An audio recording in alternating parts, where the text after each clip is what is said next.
Hello champions, आप सभी का आपके अपने परिवार में एक बार फिर से स्वागत है। दोस्तों, आज हम एसएससी जीडी 2025 के लिए जीके जीएस का बहुत ही इंपॉर्टेंट टॉपिक आज हम पढ़ने वाले हैं और वो होने वाला है भारतीय संविधान। और इससे आज से हमारी पीवाईक्यू सीरीज है, उसकी शुरुआत भी हम कर रहे हैं। इसमें सारे के सारे प्रीवियस ईयर क्वेश्चंस होंगे और उन क्वेश्चंस के साथ साथ हम एक्सपेक्टेड क्वेश्चंस हैं वो भी हम सभी यहां पर कर रहे होंगे जो आपके एग्जाम्स में पूछे जा सकते हैं। तो इस सीरीज में आपकी सिलेक्शन की जो जंग है उसकी शुरुआत हम करने जा रहे हैं। और देखिए, जीके में स्कोर करना आसान नहीं होता, लेकिन आप सही चीज पढ़ोगे, सही तरीके से पढ़ोगे तो आप आराम से स्कोर कर सकते हो। ठीक है जी, तो चलिए बिना देरी के हम शुरुआत करते हैं और भारतीय संविधान से संबंधित जितने भी क्वेश्चंस जिस भी तरीके से आपके एग्जाम्स में पूछे जा सकते हैं आज वाली क्लास में हम डिस्कस करने वाले हैं। तो क्लास को आपको ध्यान से देखना है। पहला क्वेश्चन क्या है कि संविधान सभा ने खालिस्तान को भारत के संविधान के रूप में अपनाया, संविधान को अपनाया था, यह अपने को बताना है। देखिए, संविधान सभा है ना, कैबिनेट मिशन के बाद है, इसका गठन किया गया था जुलाई 1946 में। इसका गठन किया गया था 1946 में, इस बात को ध्यान रखना है आपको। और 9 दिसंबर 1946 में इसकी क्या हुई थी, पहली बैठक हुई थी, फर्स्ट बैठक हुई थी। और इस बैठक में इसका अस्थायी सदस्य बनाया गया, अस्थायी अध्यक्ष बनाया गया था। और जो अस्थायी अध्यक्ष बने थे वो कौन बने थे, डॉक्टर सचिनानंद सिन्हा जी, सचिनानंद सिन्हा को बनाया गया था। यह बात अपने को ध्यान रखनी है क्योंकि उस समय ये सबसे ज्यादा सीनियर थे। ठीक है, पहली बैठक कब हुई थी, 9 दिसंबर 1946 को पहली बैठक हुई थी। इसमें अस्थायी अध्यक्ष बनाया गया था डॉक्टर सचिनानंद सिन्हा को। क्यों? क्योंकि ये सीनियर थे। ये कहां पर हुई थी ये बैठक, ये हुई थी बैठक आपकी नई दिल्ली में हुई थी। ठीक है जी, इतना याद कर लोगे। लेकिन इसके 2 दिन के बाद ही 11 दिसंबर 1946 को दूसरी बैठक हुई और उसमें स्थायी अध्यक्ष बनाए गए, स्थायी अध्यक्ष। और यह स्थायी अध्यक्ष किसे बनाया गया था, डॉक्टर राजेंद्र प्रसाद जी को स्थायी अध्यक्ष बनाया गया था। दोनों के दोनों क्वेश्चंस आपके एग्जाम में पूछे जाते हैं कि अस्थायी अध्यक्ष कौन बने थे, डॉक्टर सचिनानंद सिन्हा। स्थायी अध्यक्ष कौन बने थे, डॉक्टर राजेंद्र प्रसाद। स्थायी कब बने थे, 11 दिसंबर 1946 को। और अस्थायी कब बने थे, 9 दिसंबर 1946 को। और इसका गठन कब किया गया था, जुलाई 1946 में इसका गठन किया गया था। ठीक है जी।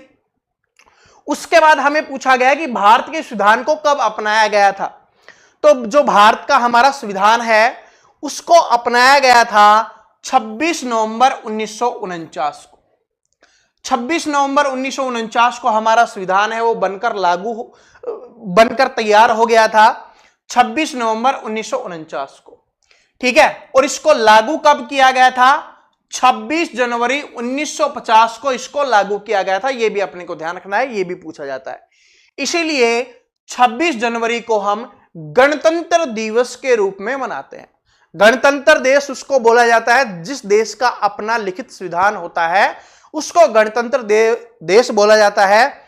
इसलिए हम 26 जनवरी को गणतंत्र दिवस बनाते हैं क्योंकि 26 जनवरी 1950 को क्या हुआ था, हमारा संविधान लागू किया गया था। इससे 2 दिन पहले 24 जनवरी 1950 को हमारा राष्ट्रपति बनाया गया था। किसे बनाया गया था, डॉक्टर राजेंद्र प्रसाद जी को। यह भी अपने को याद रखना है, जो संविधान सभा के स्थायी अध्यक्ष बने थे 11 दिसंबर 1946 को। 11 दिसंबर 1946 को 15 अगस्त 1947 को क्या हुआ था, हमारा देश है वो आजाद हुआ था। ठीक है, चारों के चारों आपको पता चल गया। इस दिन क्या हुआ था, आपसे यह पूछा जाए तो यह अंतिम बैठक है संविधान सभा की। जो अंतिम बैठक है वो कब हुई थी, 24 जनवरी 1950 को। और इसी दिन डॉक्टर राजेंद्र प्रसाद जी को क्या बना दिया गया था, राष्ट्रपति बना दिया गया था।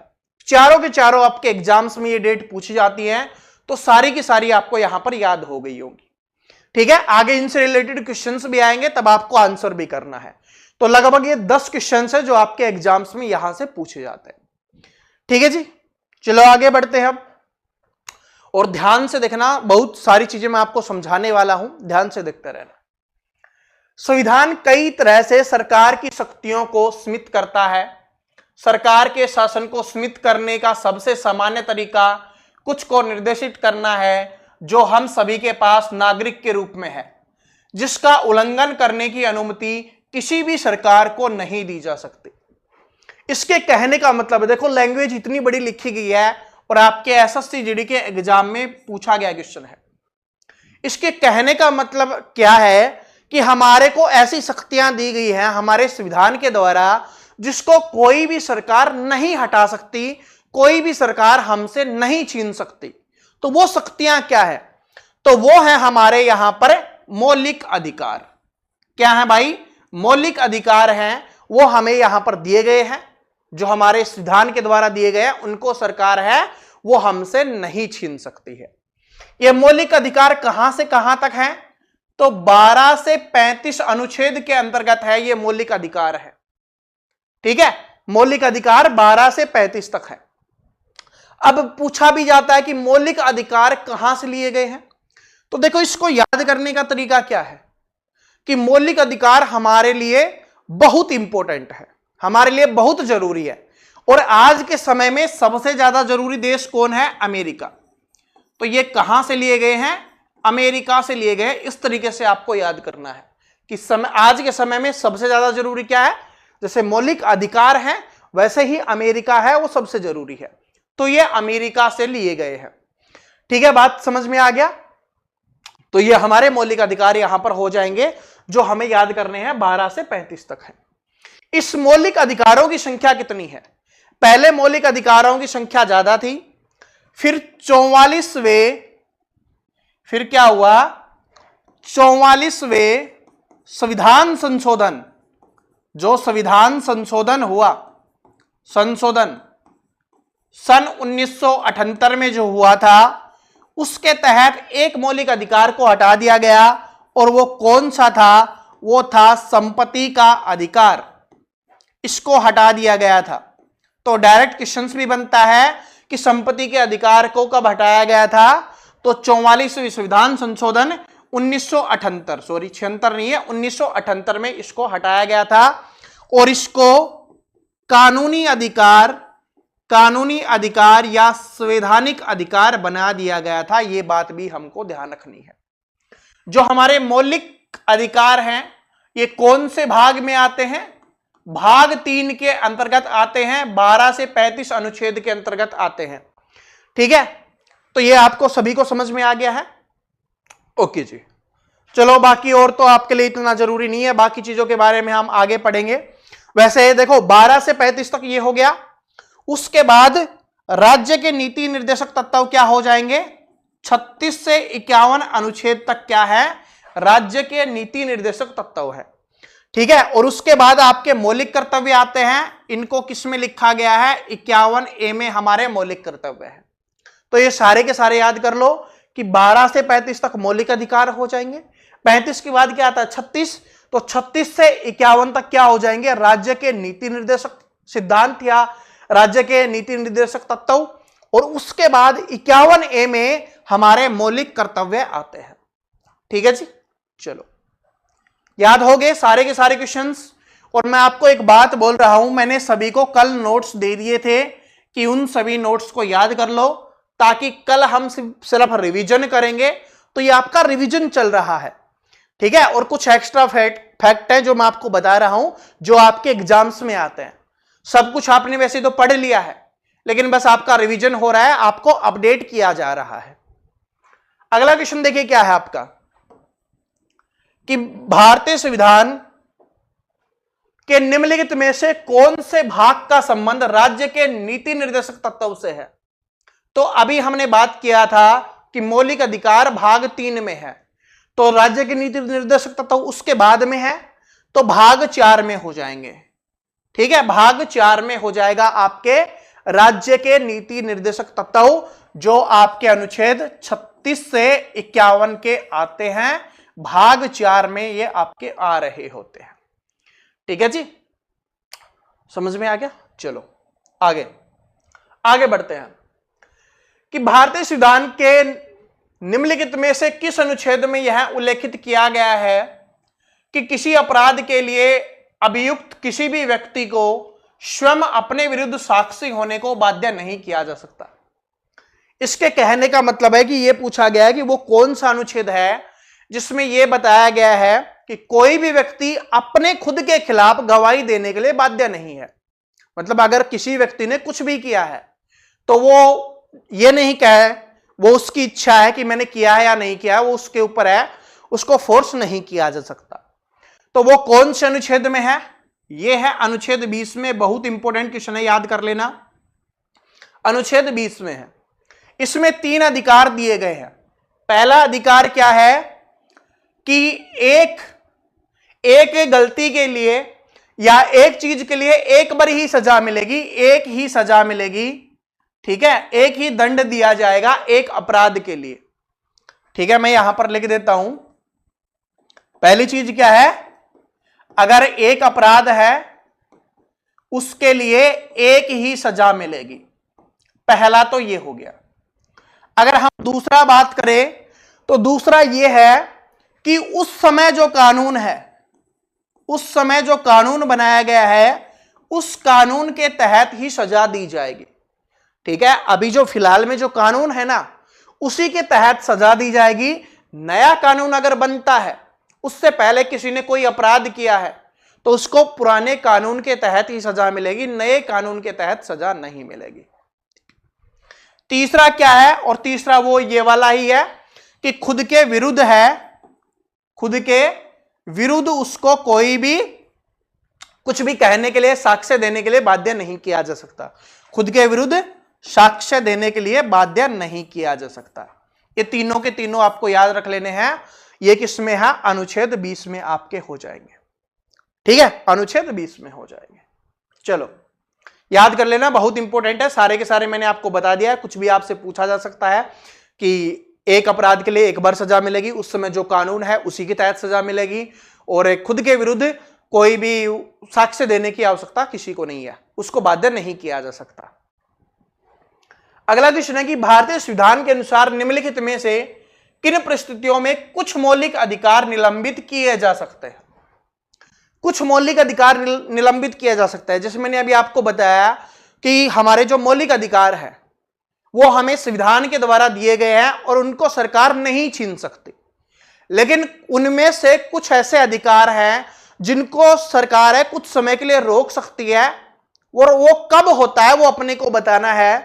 तो वो होगा जब भारी आपात स्थितियों के दौरान, जैसे युद्ध हो गया या भारी आक्रमण हो गया, यानी कि युद्ध के समय में उन चीजों को रोका जा सकता है जो हमारे मौलिक अधिकार है उनको। ठीक है, 2 को नहीं रोकते। एक तो आपका कौन सा है? अनुच्छेद अभी हमने बताया 20 है, और एक है आपका अनुच्छेद 21 है। इन दोनों को नहीं रोका जाता, बाकी है दोनों को, बाकी सभी मौलिक अधिकारों को हटा दिया जा सकता है अगर युद्ध की स्थिति आ जाती है, कोई आपातकाल आ जाता है उस समय। 20 के बारे में मैंने आपको बताया था कि क्या होता है। ठीक है, तीनों चीजें मैंने आपको बताई थी। 21 में क्या है? 21 में है जीवन का अधिकार। जीवन का अधिकार यानी उसके जीने का जो अधिकार है उसको नहीं छीना जा सकता। तो ये 2 अधिकार है जिनको कितना भी आपातकाल हो जाए, युद्ध हो जाए, कुछ भी हो जाए, इनको नहीं हटाया जाएगा। ठीक है, तभी तो बोला था कि 20 और 21 है वो इंपॉर्टेंट है। ठीक है जी, चलो आगे बढ़ते हैं कि भारतीय संविधान के किस अनुच्छेद के तहत स्वतंत्रता के अधिकार में कोई भी पैसा, व्यवसाय, व्यापार या वाणिज्य करने का अधिकार दिया गया है। तो यह अनुच्छेद 19 से 22 के तहत आता है। ठीक है, अनुच्छेद 19 से लेकर 22 के बीच में आता है। इसमें कोई व्यक्ति कुछ भी कर सकता है, पैसा कर सकता है, कोई भी व्यापार कर सकता है, अपनी अभिव्यक्ति रख सकता है, कुछ भी रख सकता है। तो ये किस में हो जाएगा? अनुच्छेद 19 से 22 तक। ठीक है, भारतीय संविधान में निम्नलिखित में से कौन सा अनुच्छेद का संबंध भारतीय संसद से है? यह अपने को बताना है। देखो यहां पर वो अनुच्छेद आ रहे हैं जो आपके संविधान से रिलेटेड क्वेश्चंस आपके एग्जाम में आते हैं, और संविधान से जो क्वेश्चंस पूछे जाते हैं वो सारे के सारे हम यहां पर पढ़ रहे हैं। तो ये हो जाएगा आपका 79 से लेकर 122 तक। ठीक है, इसमें भारतीय संसद आता है। भारतीय संसद के 3 होते हैं पार्ट। एक तो होता है आपका राष्ट्रपति, एक होता है आपका राज्यसभा, और एक होता है आपका विधानसभा, सॉरी लोकसभा। ठीक है, ये आपका यहां पर 3 होता है, जो 79, 80 और 81 के तहत आता है। 79 संसद हो गया, 80 राज्यसभा, और 81 क्या हो जाएगा आपका लोकसभा हो जाएगा। ठीक है, ये आते हैं, तो याद रख लेना। भारतीय संविधान का निम्नलिखित में से कौन सा अनुच्छेद मौलिक कर्तव्यों से संबंधित है? मैंने आपको बताया था मौलिक कर्तव्य, दोबारा से रिवीजन करते हैं। 12 से 35 तक क्या हो जाएंगे? मौलिक अधिकार, या जिनको मूल अधिकार भी बोला जाता है। 36 से 51 तक क्या हो जाएंगे? राज्य के नीति निर्देशक तत्व या राज्य के नीति निर्देशक सिद्धांत। और 51A में क्या आएगा? 51A में आपका आने वाला है मौलिक कर्तव्य, या इनको मूल कर्तव्य भी बोला जाता है। तो क्या हो जाएगा? 51A आपका यहां पर आंसर हो जाएगा। तो तीनों के तीनों एग्जाम्स में आते हैं, तीनों के तीनों मैंने आपको याद करवा दिए हैं। ये भाग भी पूछा जाता है, तो ये भाग 3 में है। ये बात करें तो भाग आपका 4 में हो जाएगा, और ये भाग 4A में है, या भाग 4K में है। ठीक है, हिंदी में A हो जाएगा और उसमें K हो जाएगा। चलो देखिए क्वेश्चंस। राष्ट्रीय ध्वज का अनादर भारतीय संविधान में उल्लेखित निम्नलिखित में से किस मौलिक कर्तव्य का उल्लंघन है? तो जो मौलिक कर्तव्य है ना, वो बताओ कौन सा का उल्लंघन हो जाएगा? तो मौलिक कर्तव्य 51A में आते हैं, और जो हमारा राष्ट्र ध्वज है उसका सम्मान करना वो सबसे ज्यादा जरूरी है, वो हमारा सबसे बड़ा मूल कर्तव्य या मौलिक कर्तव्य है, तो वो 51A के A में ही आएगा। ठीक है, 51A में तो ये सारे क्या है आपके मौलिक कर्तव्य या मूल कर्तव्य है 51A में, और इसके A में क्या है? यह आपका हो जाएगा राष्ट्रीय ध्वज वाला। ठीक है, और यहां से एक बहुत इंपॉर्टेंट क्वेश्चन ध्यान आ रहा है मुझे, कि जो आपके मौलिक कर्तव्य है ना, ये मूल संविधान में नहीं थे। क्या नहीं थे? मूल संविधान में नहीं थे। तो मूल संविधान में नहीं थे, तो इनको बाद में ऐड किया गया। बाद में ऐड किया गया सरदार सरवण सिंह समिति, सरवण सिंह समिति की सिफारिश पर इनको ऐड किया गया था। सरवण सिंह समिति की सिफारिश पर यह क्या था? 42वें संविधान संशोधन के तहत इनको जोड़ा गया था। संविधान संशोधन, ध्यान रख लेना, बहुत इंपॉर्टेंट है। उसके तहत जोड़ा गया था सन 1976 में। 42वां संविधान संशोधन 1976 में इसको जोड़ा गया था, और ये इस समय जोड़ा गया तब कितने कर्तव्य थे? 10 क्या हो जाएंगे? 10 मूल कर्तव्यों को जोड़ा गया था। अभी वर्तमान में बात करें तो वर्तमान में कितने मूल कर्तव्य हैं? 11 मूल कर्तव्य वर्तमान में हैं। ठीक है, वर्तमान में कितने हैं? 11। 42वें संविधान संशोधन 1976 के तहत जोड़ा गया, उस समय 10 थे। सरदार सरवण सिंह समिति की सिफारिश पर जोड़ा गया था, और वर्तमान में मूल कर्तव्य कितने हैं? 11 है। ठीक है जी, ये आपका हो जाएगा। ठीक है, और ये जो 11वां जोड़ा गया था वो कब जोड़ा गया था? 2002 में 86वें संविधान संशोधन के तहत। 86वें संविधान संशोधन, ये भी पूछा जा सकता है। 86वें संविधान संशोधन के तहत जोड़ा गया था, जो कब हुआ था? 2002 में हुआ था। ठीक है जी, एक सेकंड, एक कॉल आ रहा है, मैं देख लेता हूं। ठीक है, ओके। तो 86वें संविधान संशोधन के तहत जोड़ा गया था।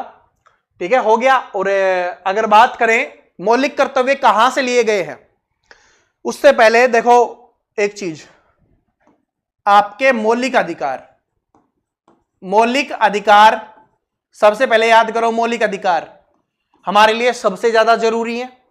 तो सबसे ज्यादा जरूरी है आज के समय में, सबसे ज्यादा जरूरी देश कौन है? अमेरिका। तो अमेरिका के संविधान से लिए गए हैं। मौलिक अधिकार के बाद क्या आता है आपका? राज्य के नीति निर्देशक तत्व आता है। नीति निर्देशक तत्व आते हैं या नीति निर्देशक सिद्धांत आते हैं। इसको कैसे याद करोगे? नीति बनाने के लिए क्या करना होता है? हमें सूट बूट पहनना होता है, अच्छे से आयरन किए हुए कपड़े पहनने होते हैं। तो ये कहां से लिए गए हैं? आयरलैंड से। ठीक है, याद कैसे करोगे कि नीति बनाने के लिए आयरन किए हुए कपड़े यानी प्रेस किए हुए कपड़े पहनने होते हैं, तो आयरलैंड से लिए गए हैं। उसके बाद आपका मूल कर्तव्य या मौलिक जो कर्तव्य है, तो हमारा मौलिक कर्तव्य क्या है कि भाई रूस देश है, उसने हमेशा हमारा साथ दिया है, तो हमारा मूल कर्तव्य बनता है कि जब भी रूस को आवश्यकता हो हम उसका साथ दें। जैसे अभी युद्ध हुआ था ना, तो हमने रूस का साथ दिया था, सभी देश उसके खिलाफ थे, तब भी हमने उसका साथ दिया था। क्यों?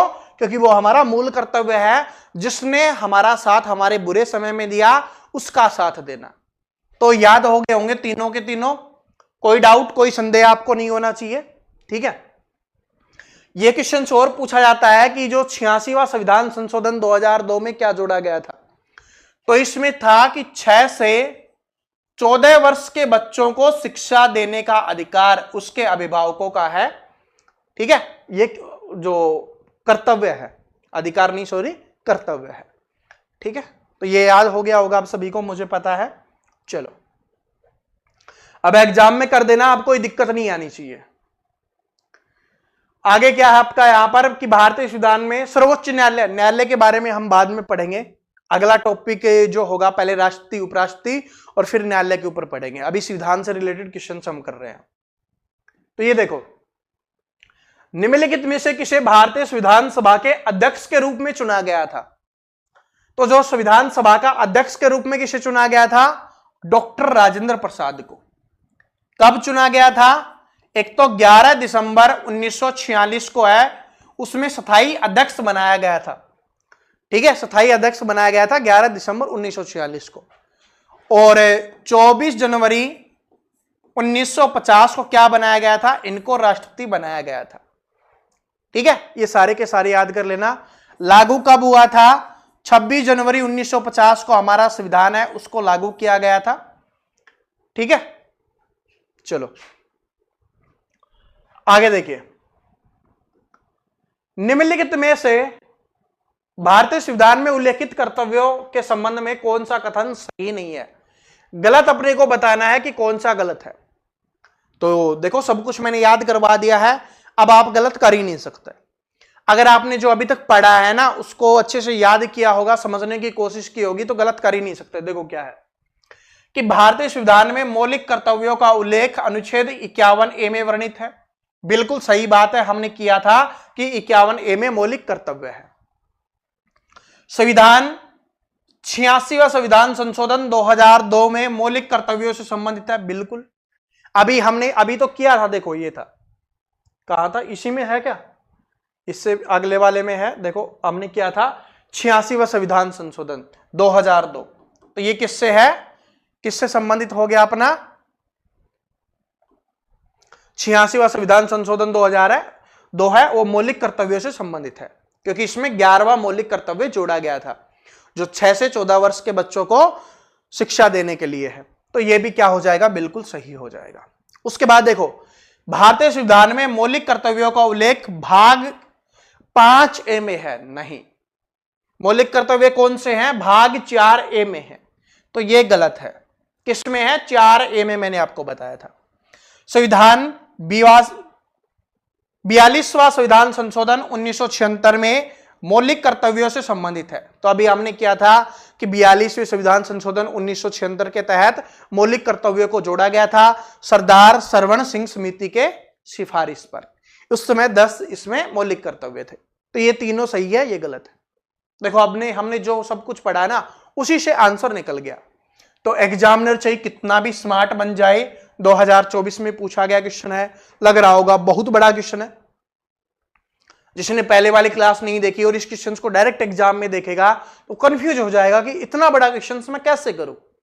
लेकिन अगर आपने क्लास देखी है तब आप आराम से कर सकते हो, आपको कोई भी समस्या नहीं आएगी। आगे देखो क्या है, भारतीय संविधान में राज्य के नीति निर्देशक सिद्धांतों का उल्लेख खालिस्तान हासिल करना है।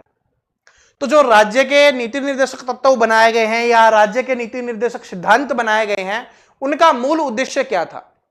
तो उनका मूल उद्देश्य था कि सामाजिक और आर्थिक न्याय, कि यानी कि जो भी व्यक्ति हैं उनको सामाजिक और आर्थिक न्याय मिले, यानी समाज में रहने का अधिकार और पैसों का जो अधिकार है वो सभी को मिलना चाहिए, काम करने का अधिकार सभी को मिलना चाहिए। तो ये हो जाएगा ऑप्शन ए में। ठीक है, इसका मुख्य उद्देश्य यही था। चलो आगे बढ़ते हैं। भारतीय संविधान के निम्नलिखित में से किस अनुच्छेद का उल्लेख समानता के अधिकार के अंतर्गत किया गया है? तो जो आपका समानता का अधिकार है ना, यह अनुच्छेद आपका 14 से 18 के बीच में आता है। 14 से 18 तक है आपका समानता का अधिकार। ठीक है, तो इसके अंतर्गत कौन सा आता है, यानी इसमें से कौन सा है? तो उपाधियों का उन्मूलन इसमें से हो जाएगा। उपाधियों का उन्मूलन या उपाधियों का अंत जिसे बोला जाता है, ये इसमें है। और ये कौन से अनुच्छेद में है? तो ये 18 में है। ठीक है, ये भी। और 17 वाला भी आपसे एग्जाम में पूछा जाता है, अनुच्छेद 17 है। ये भी आपके एग्जाम में काफी बार आता है क्योंकि ये है अस्पृश्यता। ठीक है, अस्पृश्यता का अंत है। ठीक है, अस्पृश्यता का अंत, हिंदी देख लेना आप। ठीक है, तो क्या हो जाएगा? अस्पृश्यता का अंत, जो छुआछूत का अंत है ना, वो वाला है। तो ये अनुच्छेद 18 में है, सॉरी 17 में है। और 18 में कौन सा है? उपाधियों का उन्मूलन। ठीक है, और समानता का अधिकार कितना है? 14 से 18 के बीच में। ठीक है, क्योंकि ये मौलिक अधिकार है हमारा। चलो, याद हो गए होंगे। ठीक है, क्लास में याद करते हुए चलो, ऐसा नहीं है कि बाद में भटकते रहो। सब कुछ एक दूसरे से रिलेट करवा के याद करवा रहे हैं ताकि किसी को कोई डाउट ना रहे। और बीच बीच में जो हमने पहले पढ़ा उसका भी रिवीजन कर रहे हैं ताकि याद हो जाए, क्योंकि याद होना बहुत जरूरी है, वरना फिर कोई फायदा नहीं है।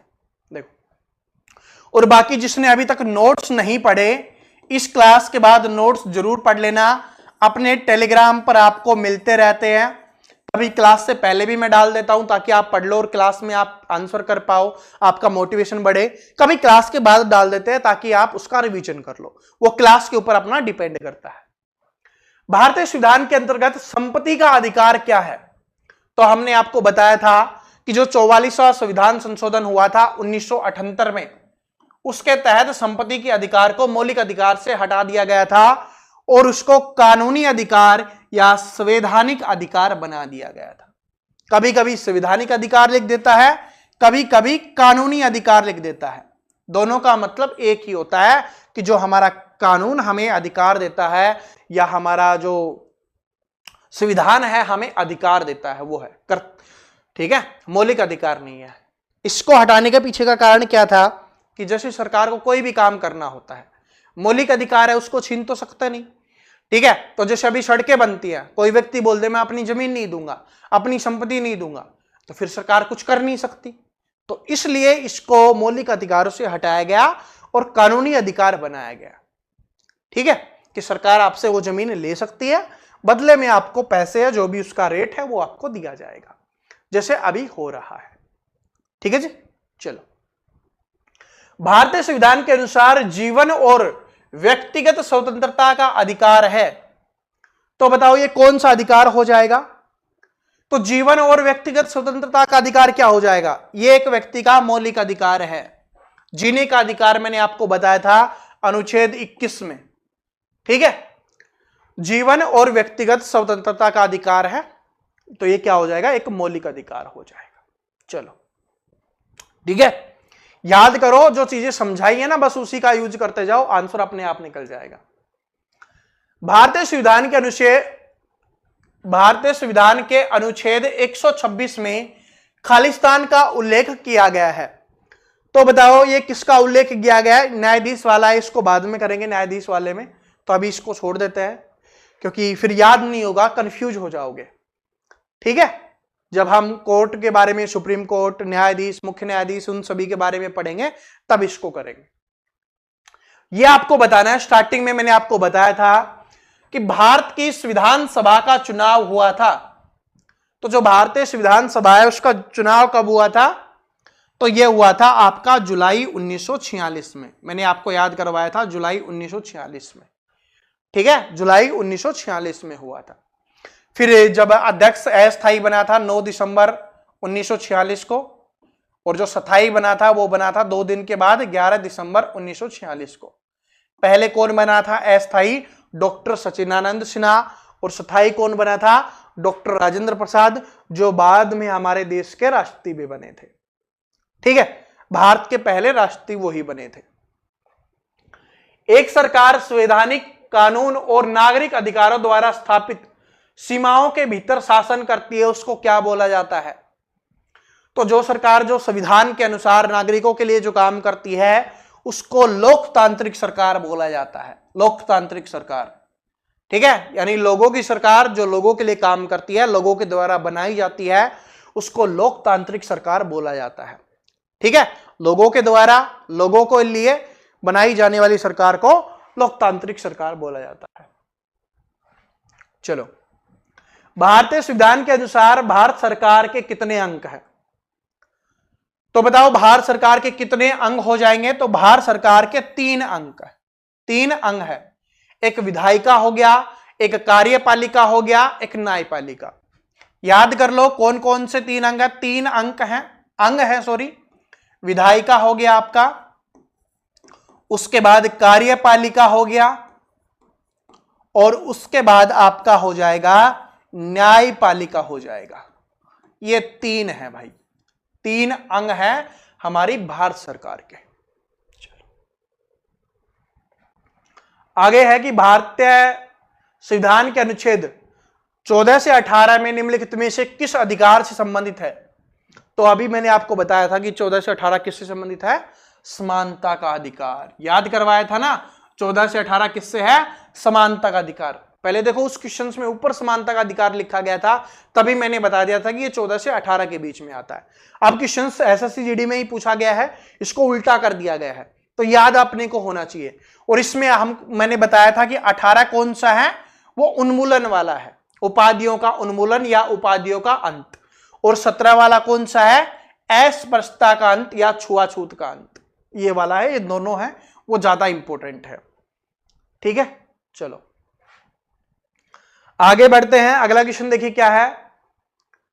भारतीय संविधान की निम्नलिखित में से किस अनुसूची में समवर्ती सूची दी गई है? देखिए हम अनुसूचियों के बारे में पढ़ेंगे, ठीक है, तब मैं आपको अनुसूची डिटेल से बता दूंगा कि कौन सी अनुसूची में क्या क्या है। अभी क्वेश्चन आ गया है तो कर लेते हैं कि भारतीय संविधान की निम्नलिखित में से किस अनुसूची में समवर्ती सूची है? तो यह हो जाएगा आपका 7वीं अनुसूची में। 7वीं अनुसूची में समवर्ती सूची है। 7वीं अनुसूची में 3 सूचियां होती हैं। एक तो होती है आपकी राज्य सूची, ठीक है, पहली आपकी संघ सूची होती है। पहली क्या हो जाएगी? आपकी संघ सूची हो जाएगी, और दूसरी कौन सी हो जाएगी? राज्य सूची, और तीसरी क्या हो जाएगी? आपकी समवर्ती सूची। ये 3 सूचियां होती हैं आपकी, ठीक है, और किस में होती हैं? ये 7वीं अनुसूची में होती है। इसमें जो जो केंद्र के अंतर्गत जो चीजें आती है वो इसमें होती है, जो राज्य के अंतर्गत आती है वो इसमें होती है, जो दोनों के अंतर्गत आती है वो इसमें होती है। और जब अनुसूचियां पढ़ेंगे तब और डिटेल से पढ़ लेंगे हम, ठीक है जी। अगला क्वेश्चन देखिए क्या है कि संविधान का पालन करें और उसके आदर्शों, संस्थाओं, राष्ट्रीय ध्वज, राष्ट्रगान का आदर करें, यह भारतीय संविधान में उल्लेखित एक क्या है? तो बताओ क्या है? ये क्या हो जाएगा? ये हमारे क्या हो जाएंगे? बताइए कि हमें क्या करना चाहिए? हमारे संविधान का पालन करना चाहिए, जो उसके आदर्श है, जो हमारा राष्ट्रीय ध्वज है, राष्ट्रीय ज्ञान है, या जो हमारे स्वतंत्रता सेनानी है, जो कुछ भी बोल देते हैं ना कि उसने क्या किया, उसने क्या किया, उसको बोलने का भी आपको अधिकार नहीं है। क्योंकि आपने देश के लिए जिस दिन 1% भी कुछ कर दो ना, तब किसी के बारे में बोलने का अधिकार रखना, जो बोल देते हैं गांधी जी ने क्या किया, ठीक है, नेहरू जी ने क्या किया, किसी के बारे में भी कुछ भी बोल देते हैं। बोलने से पहले आप ये देखिए कि आपने देश के लिए क्या किया है, ठीक है, उन्होंने बहुत कुछ किया है। जब पता चलेगा ना तब पता चलेगा, अभी बच्चे हो, जिस दिन बड़े हो जाओगे तब पता चल जाएगा। और मैं ये बात उनको बोल रहा हूं जो कुछ भी बोल देते हैं, ठीक है। आप पार्टी किसी को भी वोट दो या किसी को भी चाहो, उससे फर्क नहीं पड़ता, लेकिन जो हमारे स्वतंत्रता संग्राम में रहे थे उनके बारे में कुछ भी बोलने का अधिकार किसी को भी नहीं है, पर फिर भी बोल लेते हैं, ठीक है। तो इसका आंसर सभी स्टूडेंट कमेंट करके बताएंगे, क्योंकि मैंने बहुत अच्छे से आपको समझाया है और ये क्वेश्चन आपका पहले भी आ चुका है। तो ये आपका क्या हो जाएगा, होमवर्क क्वेश्चन हो जाएगा, होमवर्क क्वेश्चन है। तो संविधान से रिलेटेड जो क्वेश्चंस पूछे जा सकते थे वो मैंने आपको सारे के सारे आपको यहां पर करवा दिए हैं, ठीक है। और जितने भी स्टूडेंट नए आए हैं भाई, चैनल को सब्सक्राइब करके बेल आइकन को प्रेस कर लेना, जीके जीएस से रिलेटेड क्वेश्चंस आपको मिलते रहते हैं। और जो नोट्स जिसने अभी तक नहीं पढ़े, अपने टेलीग्राम पे जाइए, टेलीग्राम का लिंक आपको डिस्क्रिप्शन में मिल जाएगा, या आप एसएससी जीडी किंग पीके भी सर्च कर सकते हो। एसएससी जीडी किंग पीके के नाम से टेलीग्राम है, जिसका लिंक से ओपन नहीं होता, वो सर्च करके वहां पर ज्वाइन कर लो और वहां पर आपको नोट्स मिल जाएंगे, उनको पढ़ लो, ठीक है। उनको पढ़ने के बाद जिन्होंने ये पढ़ा था उनके लिए क्वेश्चंस बहुत आसान हो गए थे। तो जिसने पढ़ा था कमेंट करके बताना कि कितने क्वेश्चंस आपने सही किए, सारे आपको याद थे या नहीं थे, ठीक है। और क्लास कैसी लगी ये भी कमेंट करके बता देना, और लाइक करना आप भूल जाते हो तो लाइक जरूर कर दिया करो, इससे हमें अगले क्लास करने के लिए मोटिवेशन मिलता है। मिलते हैं नेक्स्ट वीडियो में, तब तक हंसते रहिए, मुस्कुराते रहिए, पढ़ते रहिए। Thank you so much.